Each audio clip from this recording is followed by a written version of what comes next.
Vote পরবর্তী হিংসায় অভিযোগে গ্রেফতার সুজিত ঘনিষ্ঠ তৃণমূল নেতা। অভিযুক্ত দক্ষিণ দমদম পুরসভার ৩৫ নম্বর ওয়ার্ডের কাউন্সিলর পার্থ বর্মা ওরফে টিঙ্কু। ২০২১ সালে বিজেপি নেতার দোকান ভাঙচুরের ঘটনায় তাকে গ্রেফতার করা হয়। এদিকে ভোটের আগে বিজেপি প্রার্থীকে হেনস্থার অভিযোগে গ্রেফতার তৃণমূল নেতা। কোচবিহার দক্ষিণের বিজেপি প্রার্থী রথীন্দ্র বসু বর্তমানে বিধানসভার অধ্যক্ষ। ভোটের আগে রথীন্দ্র বসুর প্রচারে হেনস্থার অভিযোগে গ্রেফতার তৃণমূল নেতা।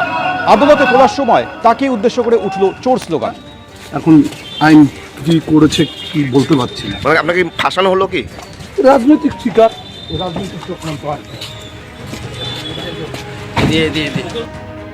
পালা বদলের পর ভাড়া নেওয়া তৃণমূলের পার্টি অফিস ছাড়তে হবে, এই দাবি জানিয়ে মমতা বন্দ্যোপাধ্যায়কে ফোন মডার্ন ডেকোরেটিং এর মালিকের।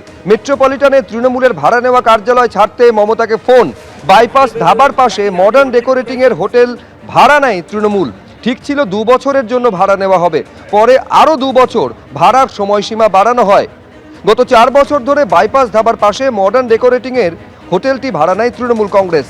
পালা বদলের পর তৃণমূল নেত্রীকে ফোন মডার্ন ডেকোরেটিং এর মালিক মন্টু সাহার। ভোটের ফল বেরোতেই হোটেলে এসে ঢিল ছোড়ে কিছু দুষ্কৃতী। ভাড়া নেওয়া পার্টি অফিসটি ছেড়ে দিতে তৃণমূল নেত্রীকে অনুরোধ করেন মন্টু সাহা। 2 মাসের মধ্যেই কার্যালয় খালি করে দেওয়া হবে, মন্টু সাহাকে আশ্বাস দিয়েছেন মমতা বন্দ্যোপাধ্যায়। 4 তারিখের পর 5 তারিখে ঘুরমাল টুমাল হলো, তখন আমার বাড়িতে করে সাইনবোর্ডে ট্রিট মেরেছিল, গালাগালি করেছিল। 4-5 দিন আগে দিদিকে বললাম এই ব্যাপার কী করি।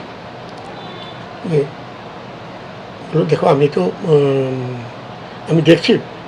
সন্ধ্যেবেলা আমাকে বললো যে ঠিক আছে, তুমি আমরা জুলাইয়ের মধ্যে খালি করে দেবো। আমি তো বলে দিলাম তাহলে আমি সাইনবোর্ডটা খুলে দেবো, এক গোলমাল হচ্ছে, আমার খুব টেনশন হয়ে যাচ্ছে, আমি খাবো কি? আমি একটা এই করছি ওই করছি, খারাপ লাগবে, লোকে কী বলছি। তাই তো আতঙ্ক হয়ে আছি, ঘুম হয় না।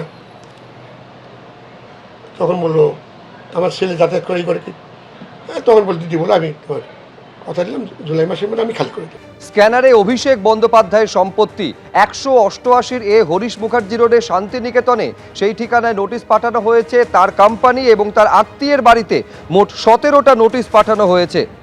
শান্তিনিকেতনে লিপস অ্যান্ড বাউন্সের নামে নোটিশ পাঠানো হয়েছে।